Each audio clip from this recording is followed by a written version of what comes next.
We all know the headlines, right? We see the rockets, the electric cars, and now the social media empire. But what if the entire financial strategy behind that massive $44 billion Twitter acquisition was actually born in a tiny office, where Elon Musk and his brother literally showered at the YMCA? Well, today, we're going to reverse engineer the financial blueprint that took Musk from his very first million all the way to his multi-billion-dollar empire. So this is really the big question, isn't it?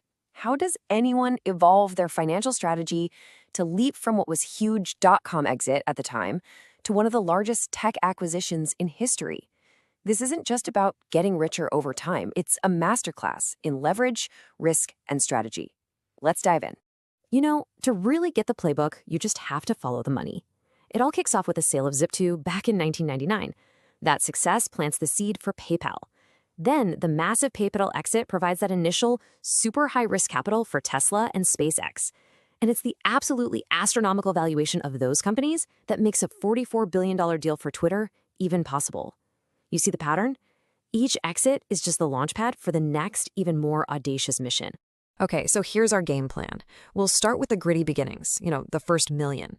Then we'll see how the core strategy was forged at Zip2.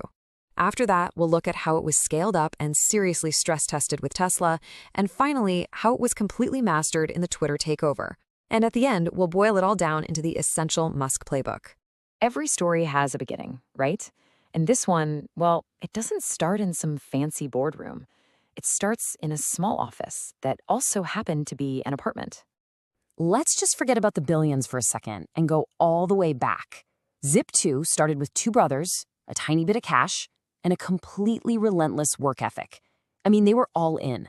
They were coding day and night, literally showering at the local YMCA just to save money. This had nothing to do with glamour. It was pure, gritty bootstrapping. And this is where the very first rule of the playbook got written: personal sacrifice. So it was in this pressure cooker of intense work and super tight budgets that the core principles of Musk's financial strategy really started to form. This is where the blueprint was born. You know, the blueprint from Zip2 looks almost deceptively simple. Step 1, bootstrap the idea, prove it works with your own blood, sweat, and tears. Step 2, get outside capital to pour gas on the fire. Step 3, grow like crazy.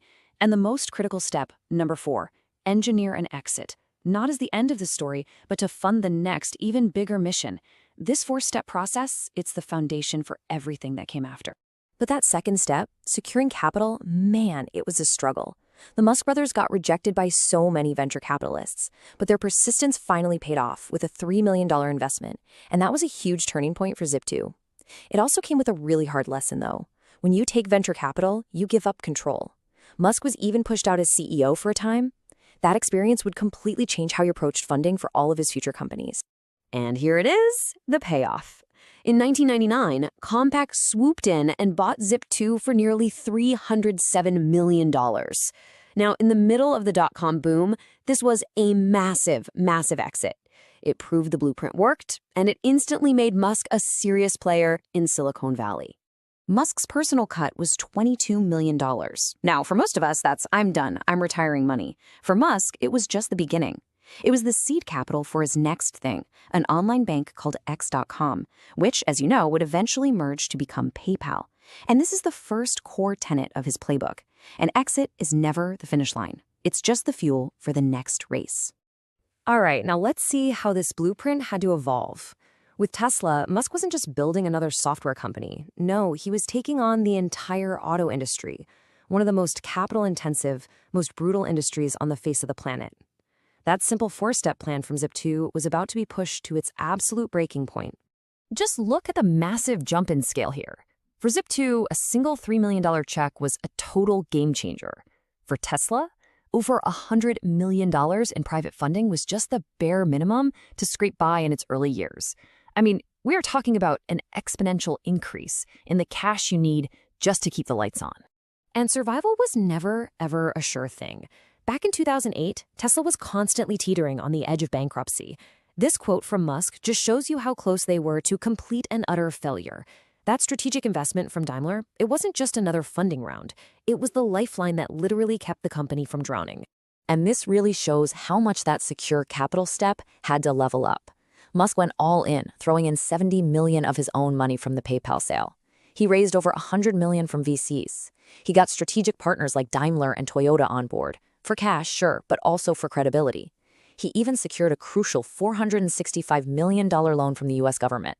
And finally, he turned to the public markets with a $226 million IPO. This wasn't fundraising. This was a multi-front war for capital. So the key lesson from the Tesla years is this. Those core ideas from Zip2 were still there. Using your own money, getting outside cash, building partnerships. But now they had to be executed on a massive parallel scale. Failure on any one of those fronts meant the entire company would collapse. The blueprint had been completely battle-hardened.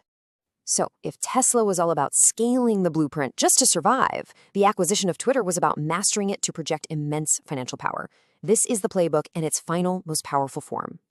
The leap in financial scale here, it's just staggering. It's almost hard to wrap your head around. That $307 million Zip2 sale, which was a huge success, it barely even shows up as a blip next to the $44 billion price tag for Twitter.